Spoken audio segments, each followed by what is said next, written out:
Hey there, and welcome to the Parenting Reframe. I'm Albiona Rakipi, mom, parenting coach, life coach, and someone who has spent over 20 years helping families navigate the wild, wonderful world of raising kids.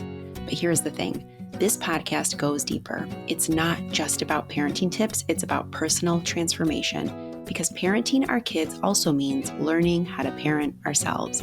From fear to creativity, from disconnection to deep connection, this is where growth gets real. I'm so glad you're here. Let's dive in. Welcome back to the Parenting Reframe. Today, I have such a special guest, someone I've admired for years, Tembi Locke. I first became a true fan when I read her memoir, From Scratch, the beautiful and heartbreaking story of losing her husband and how she found her way through grief to transformation. From Scratch was also selected as one of Reese's book club picks, and it also was a series on Netflix. Now, Tembi is back with a brand new audiobook called Someday Now, which explores her journey as her daughter leaves for college and she reframes what it means to be an empty nester, but what she calls re-nesting. In our conversation, we talk about everything from how much to parent and when to pull back, to how loss shapes us, to how we honor the people we've loved and lost. Nothing was off limits, and Tembi brought so much wisdom, warmth, and presence. This episode is filled with reflections that I know you will resonate deeply with, and I cannot wait for you to listen. Without further ado, here is the great Tembi Locke. Welcome to the Parenting Reframe podcast. As we were just kind of talking about before hitting record, I am such a big fan, and I feel so honored to have you on here. I learned of you, obviously, where probably a lot of people did, but I'm sure people knew of your career prior to From Scratch. But I read From Scratch. I then watched it also on Netflix, and it was so moving and so touching. And the storytelling that you possess is really something that I admire so much, especially as somebody who started my career in writing. And I still write, and I'm still just fascinated with people who write really, really well. So I kind of thought if we could start there and kind of talk about the journey where From Scratch began and what brought you to Someday Now, because to me, there are so many universal themes and I really qualify them both as these really beautiful love stories. But I'd love to sort of hear your journey from one to the other. Well, first, I want to just begin by thanking you, Albiona, for having me on the show. And first of all, I want to really just take a moment and receive the kindness that you just offered me and that reflection. You're right. As a creative person, you know how challenging it is to first create something where there was nothing. So let's begin there. You're really creating something where there was nothing, but then to also try to craft words and moments, and in my case, memories, because I write memoir, in a way that is both highly specific to my lived experience, but so universal that it really encompasses all of us. And that's what I really seek to do as a writer. And I certainly was seeking to do that with From Scratch. As a first-time writer, it was my first book. And I was an unpublished writer. When I wrote it, I was, an actor by trade. I had been taking writing classes for perhaps close to a decade, perhaps, before I really sat down to say, I'm going to make all of this writing and this particular story, I want to craft it into a narrative, into a book-length narrative. And when I did that, I knew that I had some hurdles, right? And they weren't just like professional hurdles, like, but she hasn't written a book before, which is a big one. That's kind of a huge one. But it was also the hurdle of, first you write for yourself. And I had to write the book first for myself. But you also have to write a book. If you know you're writing a book that you hope will land in the hands of someone you will never meet, then your job is to also write for them. And as a storyteller, in the telling of the story of From Scratch, I was aware that many of my readers perhaps might not have had a life-altering, changing, shattering loss. So how do I explain that experience to them? How do I bring them into the interiority of that lived experience? Some readers may never have been to Sicily. And they're like, well, what does that place look and sound like? What's the food like? Some people may not be parents. So what does it mean to become a parent? And then, of course, there's also to be a cancer caregiver. So I knew I had these like hurdles because these are all parts of my lived experience, but they're not a part of everyone's lived experience. But everyone, my job as the writer is to say, this story touches something really that is you either have experienced or might experience someday. And if you do experience it, this is what I'd like you to know. This is what I learned. This is what I saw. This is what I witnessed. This is what it felt like. This is what I struggled with. And so in writing from scratch, once I wrote the story on the page for me, then the crafting as a writer became about really pulling in everyone, every reader that I thought I could, that might find this book, right? And it might change them the way books have changed my life. Yeah, well, you certainly did that. I think you're speaking to me in the sense that, I didn't experience your exact experience of loss, but I could so relate and resonate with so much of what you were describing in the book and in the story and in the show. And I always say beginnings and endings to me feel fairly familiar or seem very similar in that they're really asking us to really examine and heal certain parts of ourselves. And both can sort of elicit a very similar response in us. And I think Someday Now is another testament to that idea of beginnings and endings. So can we kind of take sort of the beauty of what you did with From Scratch, which is really high. It is a love story at its core, for me at least, as a reader of it and as a fan of that story. And I think you did the same thing with Someday Now. Can we look at that idea of beginnings and endings and maybe expand on what I love so much that you talk about, which is renesting? I think I must be very frank or vulnerable and just transparent and say beginnings and endings for me, and I think many of us are like this, they're hard. They've always, they're hard. Right. And some of it is my direct lived experience. I write about in Someday Now being the child of divorce, endings of marriages, beginnings of new marriages, leaving school, starting a new school. So there were all of these moments that got imprinted in my lived experience about saying goodbye to something that, particularly as a child, you never know. You don't have the agency to perhaps say, oh, you know what, actually, let me just go back and visit those friends that we left behind, right? You're kind of going along with the journey of your family's life, and your parents are in charge of those decisions. And so for me, I had that experience. Then as an adult, I had the beginning of a great love, which I write about from scratch. Yeah. And then fast forward many years, the ending of that love in his passing. I won't say that the love ended, because it certainly did not, but that the life we shared together, ended. And so I think I'm predisposed to really be attuned to beginnings and endings, particularly in my own life. Yes. And I sort of now really understand when they're coming. And I prepare myself a little bit, because I know I have to give extra grace and extra buffer. And so with Someday Now, that book really came about because I felt the anticipatory grief of my daughter, my only child, leaving home to go to college. And Yes. it presented first to me as a lot of restlessness, a kind of low-key, free-floating anxiety. Yeah. And there was also sadness, but I think it was underneath sort of the anxiety, first. And I was like, what is this all about? Right. And at the same time, I'm joyous for her. I'm helping do all the things, preparing for her, college applications, all the things. But I could feel that life was about to change radically.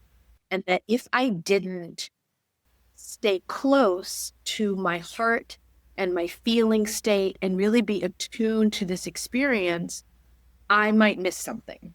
And I think for me, that meant writing. that meant writing about it. Writing is that tool for me to process beginnings and endings. It's the place on the page. And I don't mean writing for professional consumption. This started as journal writing, like Sure. literally just journaling about what was this bringing up? Why was it bringing up this? Why did I feel alone in this? Why doesn't anybody talk about this? Mhm. Am I supposed to, you know, because sort of predominant thing was feeling we're all supposed to feel happy for our kids, which we do.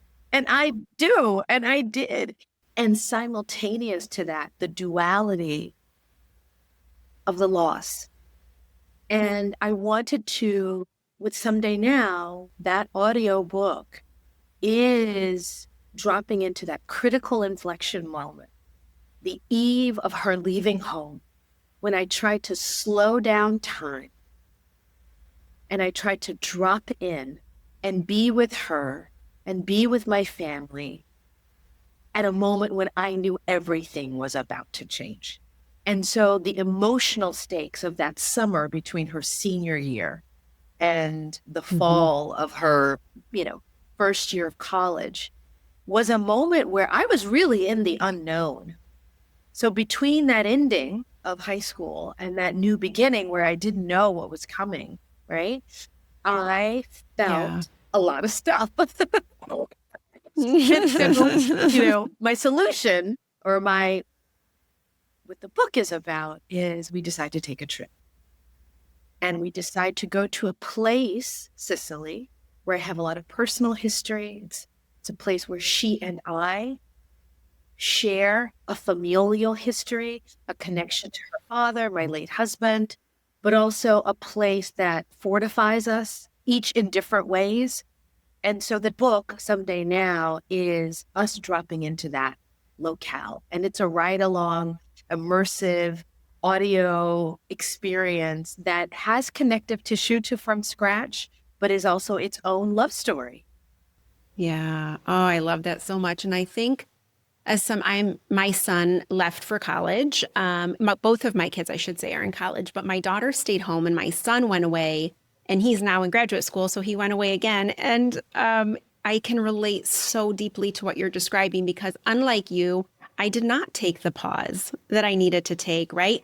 I was in the motions of it all and I was preparing for what materials he needed and all the things and all the doing of it is where I found myself. And, you know, it's funny because a big part of my own work is teaching people to pause. I teach a 4-step process about kind of shifting from being reactive into more thoughtfully responsive. And I couldn't even pause when it was my own story, when it was my own situation. So I so appreciate that you intuitively knew that you were like, I know what I'm about to approach right now. I can feel that avalanche coming, but I'm actually going to steady myself before Yes. it hits. And also, I hope that, you know, it was so critical for me. And I'm so grateful that we did it. And I'm grateful even more that I wrote about it and endeavored to kind of like make sense of it. But I hope that the book is a kind of an invitation for parents and families to do this, because I actually think not only did I need it, but I think my daughter needed it and we as a family needed it. And, you know, it initially started as something, you know, that is out there called the college moon. You know, it's like a honeymoon, but after your kid has like done all the things and they've got the diploma from high school, like, you know, Yeah. take a moment, take a trip with them. And of course, that is certainly one way to take a pause, but it can be anything. It can be just, you know, downtime at home with your child, because also we will go through this transition as a family, whether your child leaves the nest to go to college or like your daughter stays home, because the family relationships are changing. The home life is changing. Yes. Yes, absolutely. And I was going to say the same thing, that even though my daughter stayed home, it's not the same. Right. And you know, right, because their lives, they don't need you the same way that they did. And in the moment, you know, my husband and I, a long time ago when the kids were little, we had this back and forth conversation of like, what's the goal? Like, what's really what's the thing we really hope, you know, like if we could just play fast forward, like, what's the aim? And he said, you know, I just hope one day when they're adults and they have complete agency and autonomy over their time, that they still choose to spend some time with us. Like, right, that's it. Like, not, I mean, forget the tantrums and all the other things and the stuff that I can help you with. Like, make that connection so strong. And I'm sure you have this with your daughter. And it is that those moments with me and my kids when they call one of us and they say, hey, I need your advice on this. Or do you have a minute? And I'm like, I have hours. Let's go. Okay. First of all, I love that you have brought this into the conversation. And I really hope, like whoever is listening to this right now, really take this in, this asking yourself, what is the larger objective beyond the day-to-day ground game of like packing lunches and like getting into the carpool and like, oh my God, they got to do this homework or whatever. Like, as I often like to say, lift your gaze above the day-to-day and look ahead. And what is the quality of that relationship you want with this person, with your children? And for me, it was very similar. I didn't have Sato, my late husband, to turn to say that to or with. But I did know, because I had a friend a very long time ago say to me, who was much older, and their kids are adults, and they said, the highest and best for me is knowing that one day I can sit across the table from my adult child at Thanksgiving and we enjoy and we break bread and we laugh and they actually want to come to Thanksgiving at my house. I want their company at my house. Like that's the ultimate, like that's like relationship goals, right? So people talk about like relationship goals in a marriage. Like what are your relationship goals with your adult child? And for me, I understood when she was, that summer between high school and college that, oh my goodness, she's about to go into adult formation and I won't have eyes on every moment, every evening she, at home. And yet I want to be a presence in her life and I've got to let go. And that's not going to be easy for me because I know my personality type, but I still have to do it. And I've got to make space. And I say this word very intentionally because I felt as though we were renegotiating the spaciousness between us. When she was an infant, there was very little space between us. She was at my chest. She was on my hip. She was on my body, right? Almost fused to me, right? Because my job was to care for her. And that sense of spaciousness was closed. And of course, then you let them go to kinder. And then they go off from kindergarten to first and then middle school. And then before you know, you're putting them in they've got a driver's license. So we're always, over the arc of our relationship with them, we are negotiating the space between us, right? And how we handle that. If we're holding on too tight or like, there can't be any space between us, that's not that's where it gets a little murky. And so it's sometimes when I felt like, okay, she needs space. And also I might need it. I actually might need some space too. And that's okay. And so what started as a feeling of anxiety, what I was trying to do is reframe the experience for myself, not just through the lens of loss, but through the lens of an ending that was seeding a beginning of something I didn't yet know what it would look like, an unknown, but I knew the bar. I knew the ultimate goal.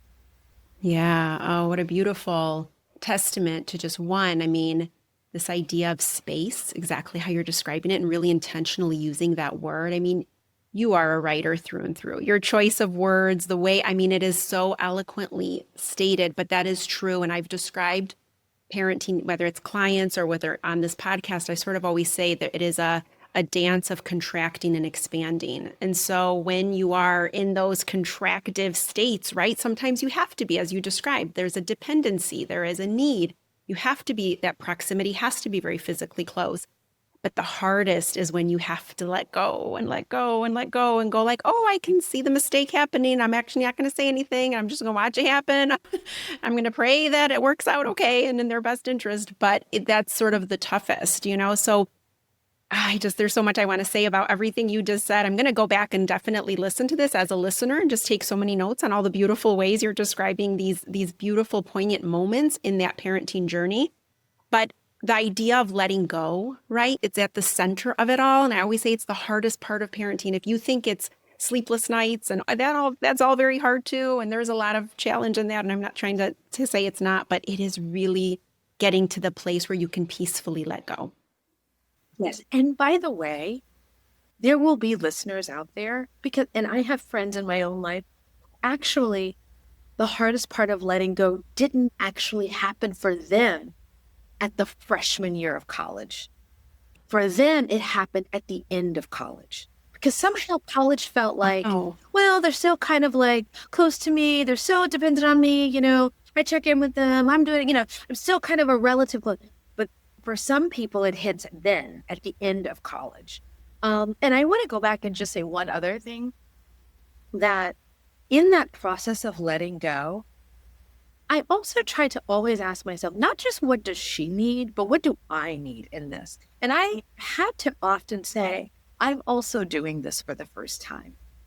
I've never been the parent of an 18, almost 19-year-old person who is leaving the home that I have created for them and we have co-created. I've never done this. So I might need more touch points. Initially, it won't always be that way, but I actually, it matters to me if we could do this. Can we have a just calendared time every Sunday and I know it'll change because sometimes you're going to want to be with friends, but it just helps me to feel good to at least see it in my calendar, whether or not we keep that appointment or not. How does that feel? Can we do that? And I said, and also I might just need to come visit you once a semester. I'm not going to stay for a long time and you only have to have dinner with me once. Right? But it will feel good to me. I love it. Especially this first year as I'm getting used to this new relationship that we have, it would help me to do that. So I tried to narrate what I needed and to model for her that it's okay to tell people in your life, especially people who are going to be in adult, semi-adult relationships, to express what you need. To say, this might feel good if I do this. It may not be forever, but for right now, this is what's feeling okay. And I want to share that. That's amazing. It's amazing that you were able to extend yourself that grace and say, this is new for me too, right? Because I think as a parent, we just assume I have to have all the answers. A big part of what I try to undo in my work is I help parents understand, our job isn't to always fix. We think it is, right? And that's sort of the hat we wear very often is I'm the fixer. But in actuality, the role is to really observe and guide, witness and love, and really just set those environmental sort of conditions to help them thrive. And so I love that you were able to say, you know what, this is new for me too, and I'm going to express my needs. I had listened to, it was either on your podcast or maybe somebody else's, but you said this really beautiful sort of statement about really being able to check in with ourselves. And I wanted to touch on that because I think so many of the listeners are going to resonate with this. But you said you started to ask yourself once your daughter left, what do I need? Right? And the idea that even, I'll kind of go off and say particularly women, we just don't leave space to sort of echo your words to ask that question. And when you said it, I thought, oh, amen. And thank you for saying it out loud because we just don't even give ourselves permission to ask that. And often when I say it to my clients or people I work with, the answer is they don't know. No, you don't know. You don't know initially because so thank you for bringing that up because it's somewhere, again, intuition, right? Told me, I was like, okay, well, I remember that first week that she was, officially out of the house and she was sleeping at her dorm, not in her bedroom, right? And I thought, well, it's 7:00. Normally in a school year, we'd be breezing through the kitchen and trying to get out the door right now. And now there's this 45-minute window of time that I have been programmed and habituated to focus on her needs, setting up the day correctly for her, all of that. well, what if I gave those 45 minutes to myself? And I use those 45 minutes to check in with myself. In my day, the first person I can think of at the start of my day, what if that person were me and what I need? And that there's a kind of re-nesting that you are doing for yourself, into yourself, and pouring into you the way you've poured into another human being and a child for so long. And I think for me, I think I intuitively understood that because I'd had the lived experience of having been a caregiver for 10 years to my late husband. And after he passed, I thought, what do I do with all of this time? I mean, my days were always oriented around his care. There was not a moment that I wasn't thinking about what's going to happen next. And after his passing, there was a kind of a void. And eventually, over many years, I learned to integrate that. And so when my daughter left home, I thought, this feels eerily similar, where suddenly there's just time.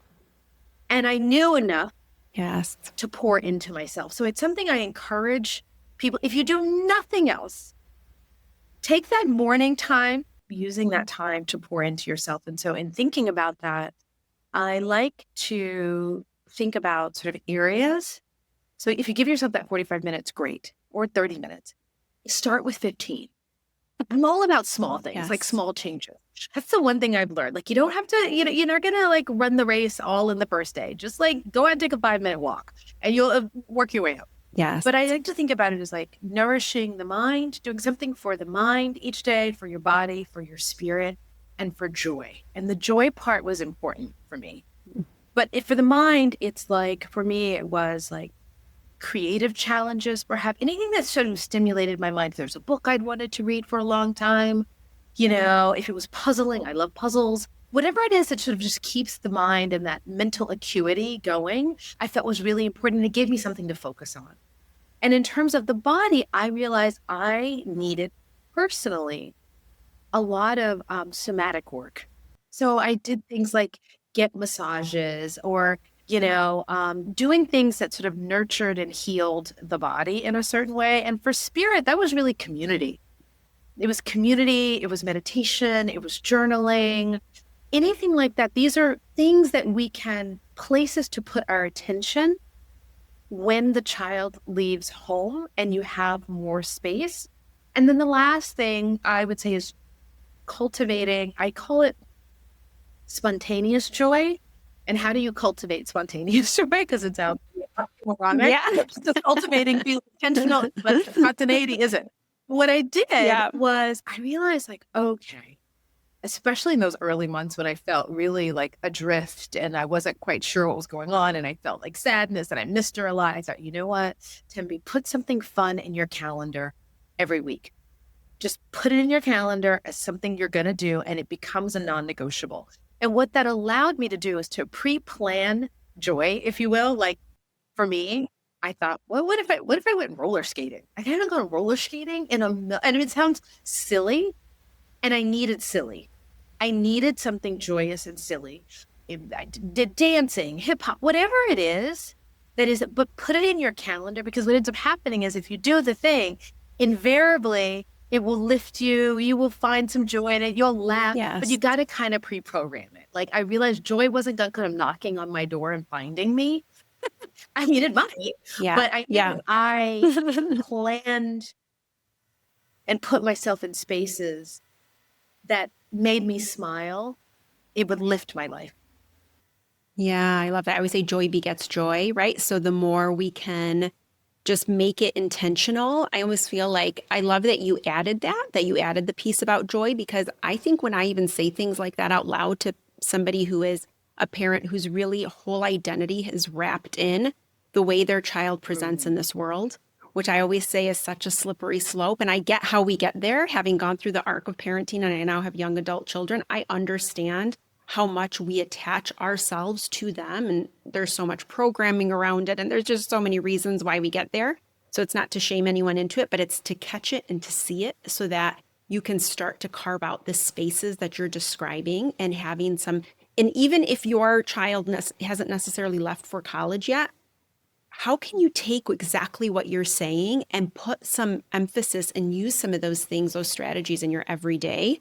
I think there's always room for that, so you don't get this identity that's so enmeshed with who your child is, because they feel that, and it starts to sort of unravel, if you will. And being able to really care for ourselves. I know it feels so like, if one more person says self-care, we don't want to hear it anymore, but it's like there really is this idea that if we don't nurture our own development and growth, we really will find ourselves in this shattered state when our kids are in the expansion of their own journey, of their own life. Exactly. And we become hyper-focused on them, their actions, and that is too oppressive for them to take out into the world as they try to spread their wings. And, I always like to think of it as we are preparing our children not for a world that we know, but for the world that they will inhabit. And the only thing that we can do today is to imprint them and to pour into them love, kindness, critical thinking. I like to say the pause. I think teaching children the pause is really important, even if it's something as practical as like social media. So let's say you want to post that thing, take a pause. Mm-hmm. Circle back to that in like 45 minutes. And is that the thing that you want to put out there forever? And if it is, go with God.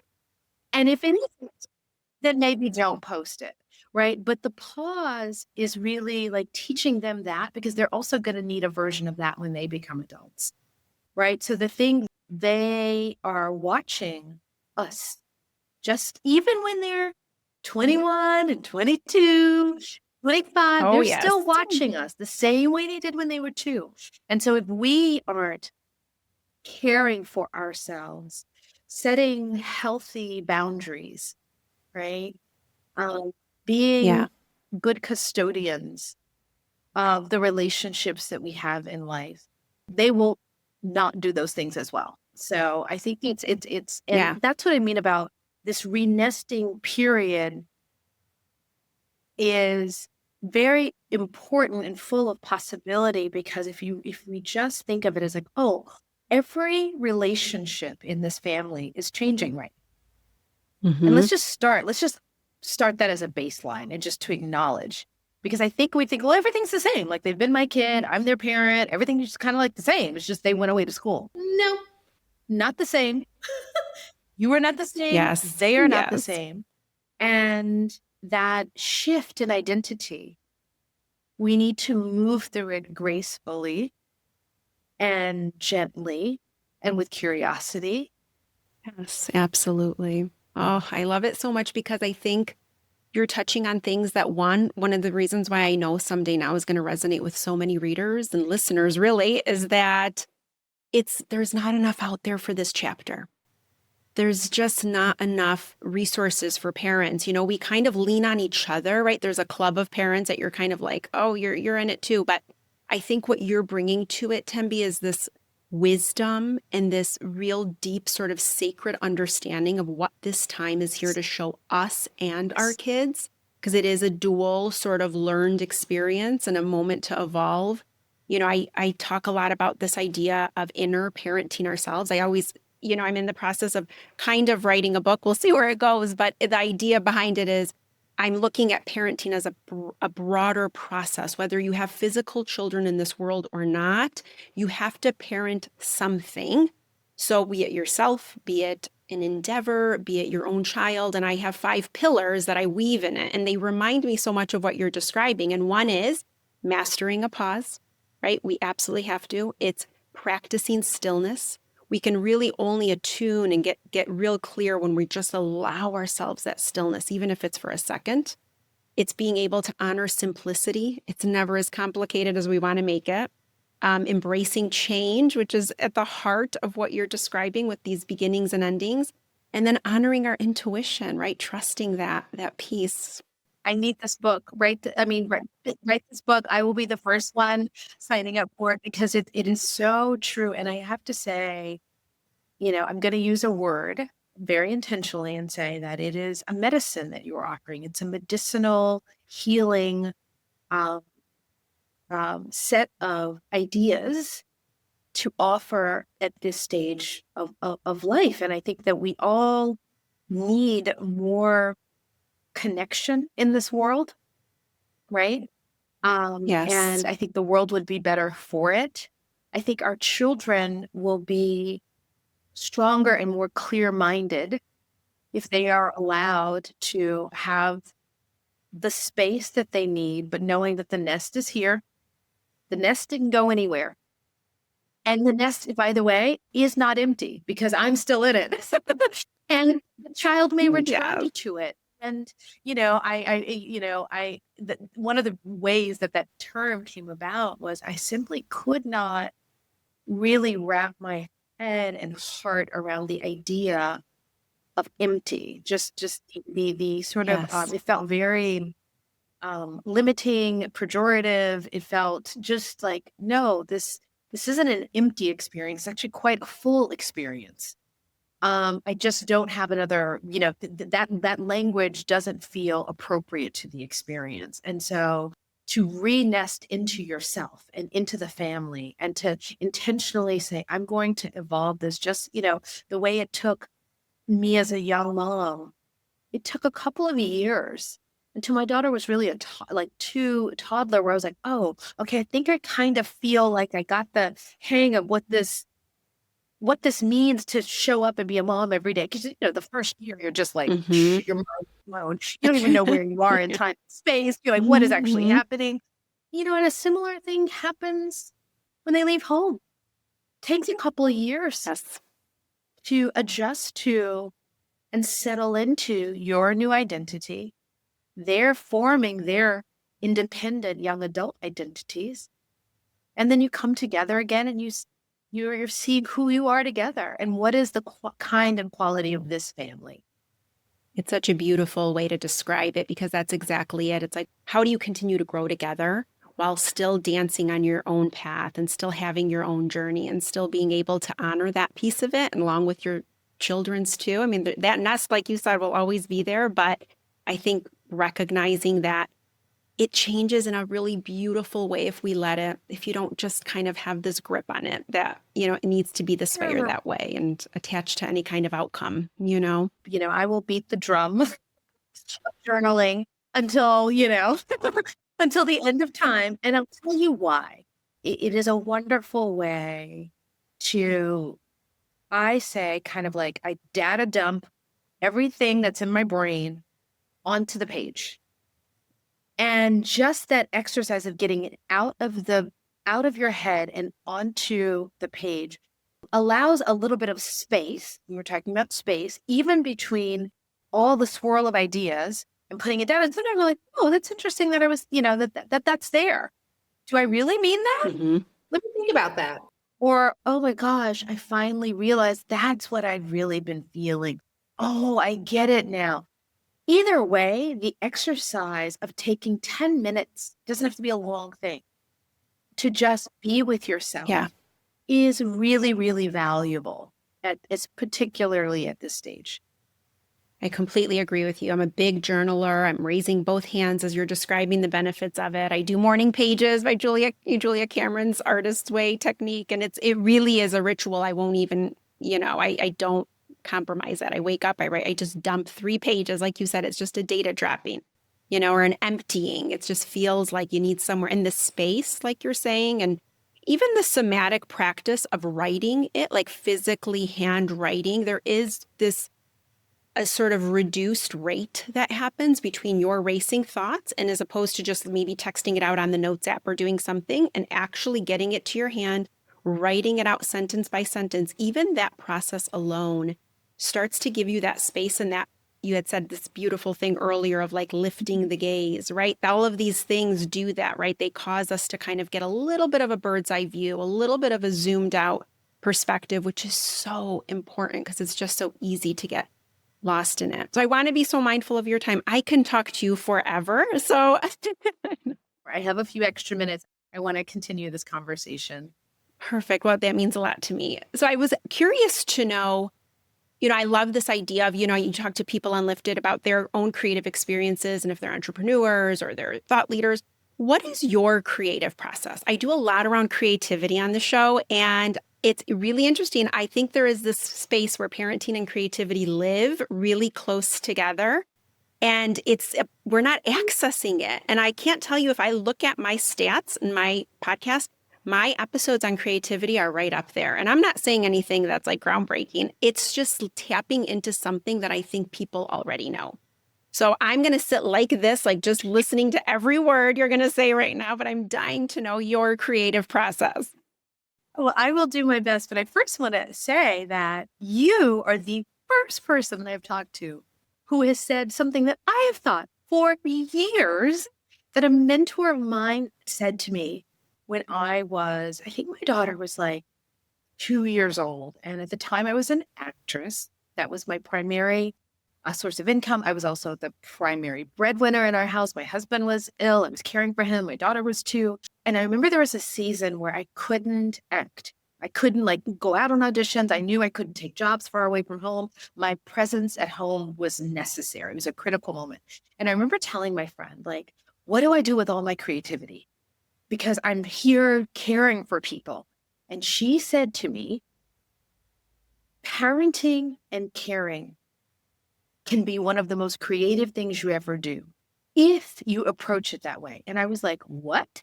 And I will say, I didn't understand amazing. what she meant initially and immediately, but over time, what she helped me to see is that creativity, we want to often, society we get the picture of creativity as I don't know, a canvas and an easel by the water and someone with watercolors, or I don't know, weaving or something like that. But creativity means being able to meet a moment creatively, right? With a kind of an access to approach the moment with mind, body, soul, ask what it needs, and then pivot where needed. That's creative, nimble parenting, right? Yes. So, it's as a toddler, I remember my daughter was little and she'd get bored with one thing and okay, I'm done with that. And I'd be like, well, I have 20 more minutes and I need to do the thing I'm doing. Well, creatively, I would be like, you know what? Come sit with me. And we would do parallel play. I would do parallel play with her.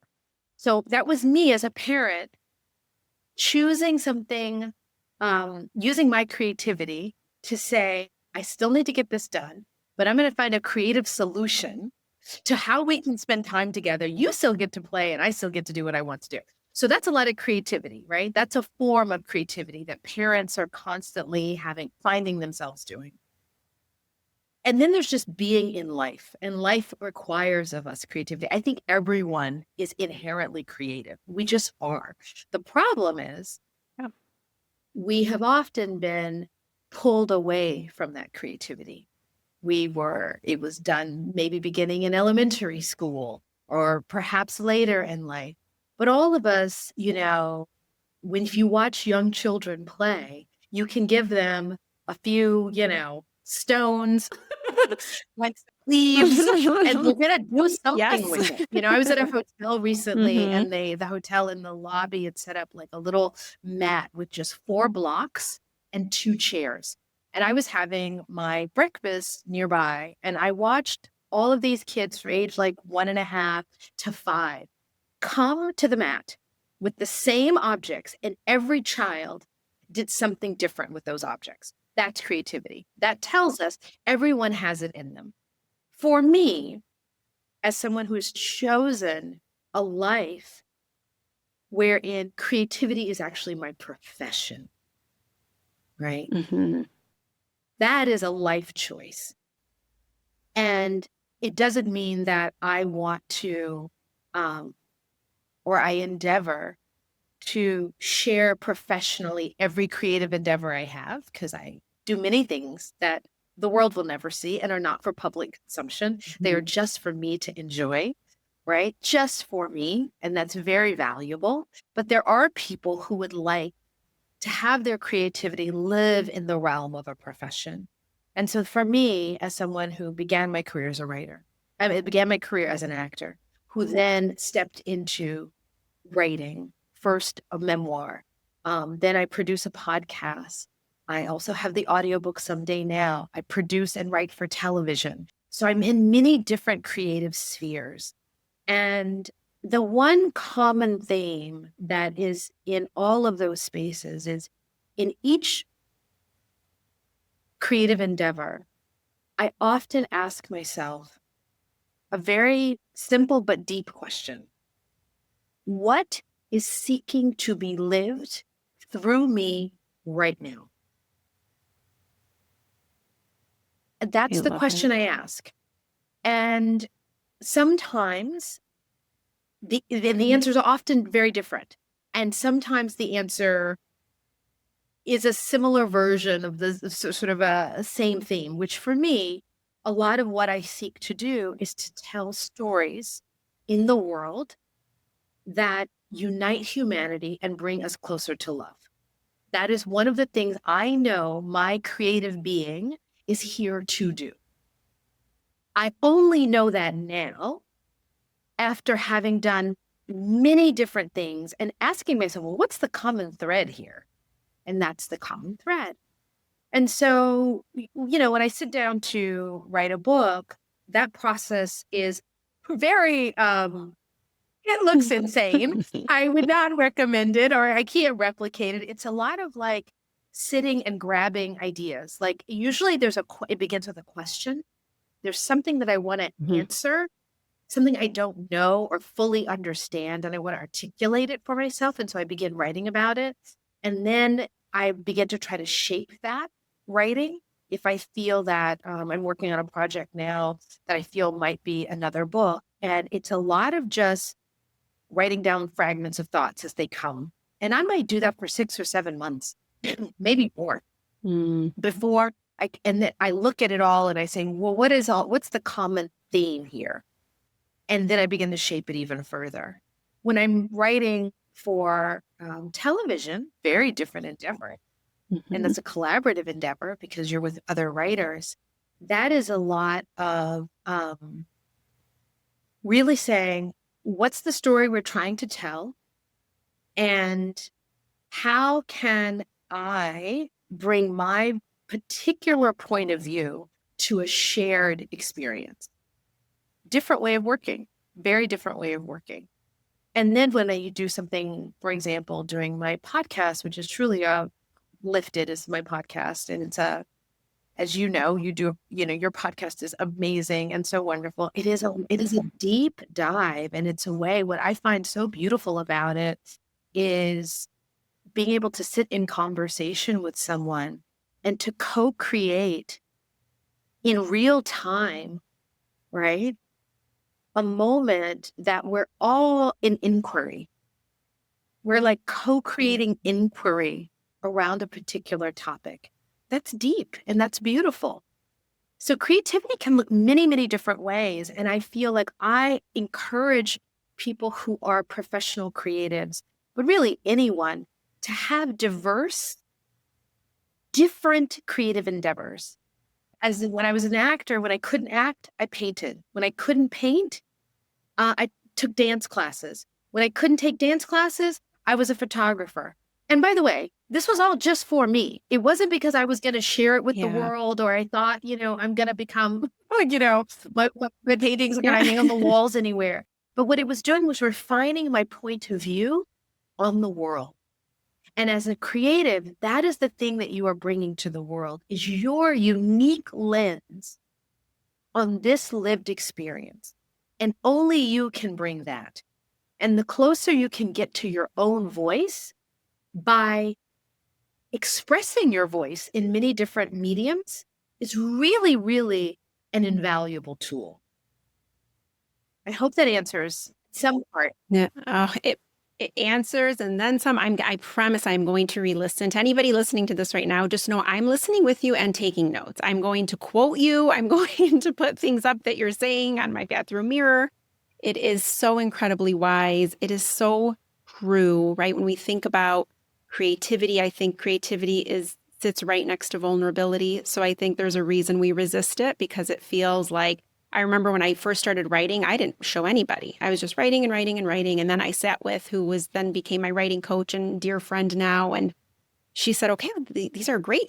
Now you gotta post them somewhere. And I was like, oh, that's not happening. Like, I just want to write to write. And so it was a process, but like you're saying, it's exactly that. It's this process that you give yourself permission to engage in.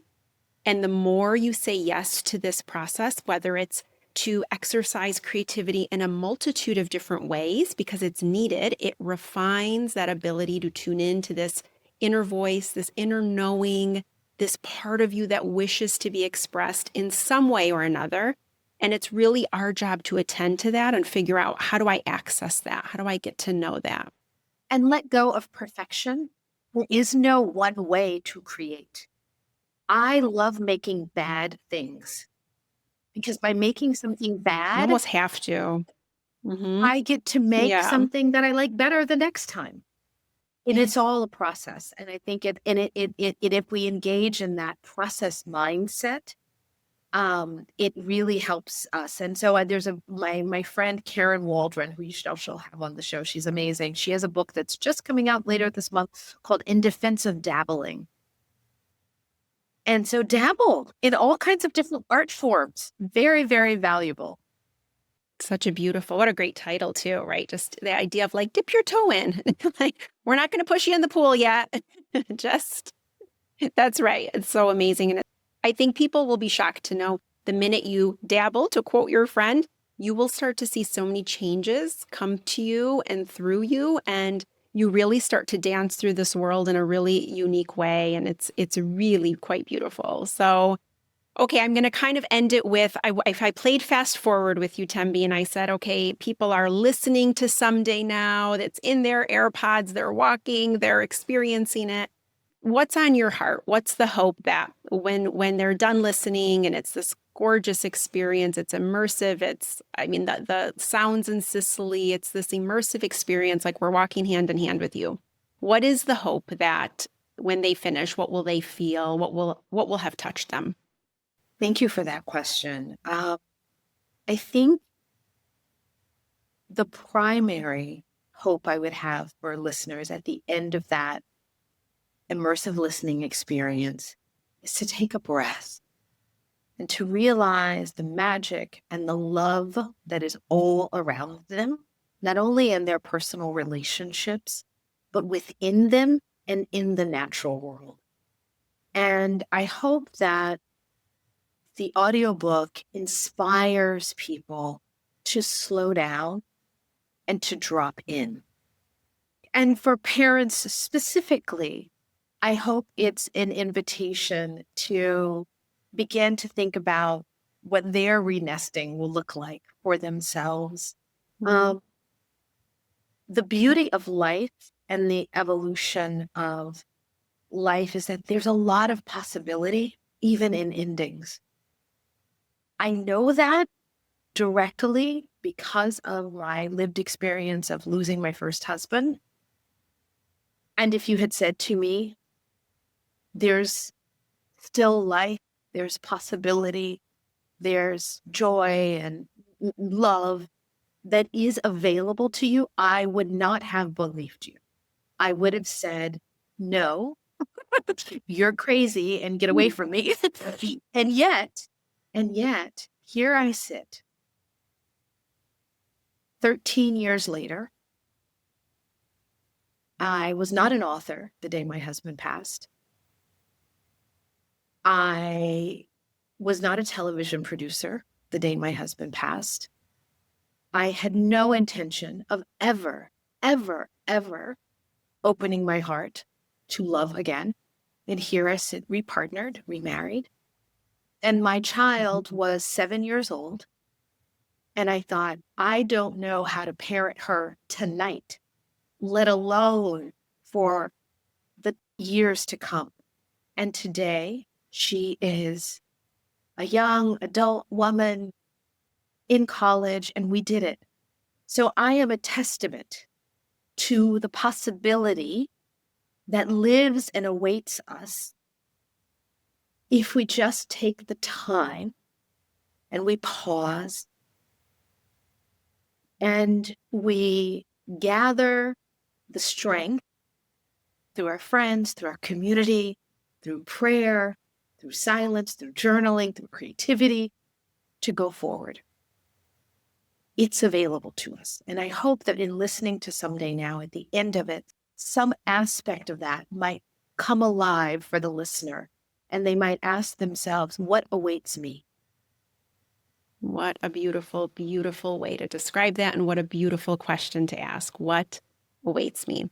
Tembi Locke, thank you for your work. Thank you for your voice, everything you do in this world. I am so grateful I get to walk my life at the same time as you, and I get to experience all that you do. Thank you for spending this time with me. It's been an absolute honor. You have gifted me with this conversation, and I thank you. And I will be listening to your podcast more too. Thank you. And I await your book. Oh, I appreciate it so much. Thank you. Thank you, as do I. Thank you, everyone. Thank you so much for joining me today. If you liked what you heard, don't forget to subscribe, rate, and review this podcast wherever it is that you're listening right now. And what really makes my day is if you share or recommend the podcast to a friend. It is the greatest compliment. If you have not already, head on over to theparentingreframe.com where you can subscribe to get my weekly newsletter, Parenting Skimmed. 10 sentences delivered to your inbox every Thursday to help you parent and live a better life. It's for the parent who constantly told me, I just don't have time to read. Make sure to come and say hi to me on Instagram at theparentingreframe. My DMs are always open and I love hearing from you. Until next time, this is Albiona.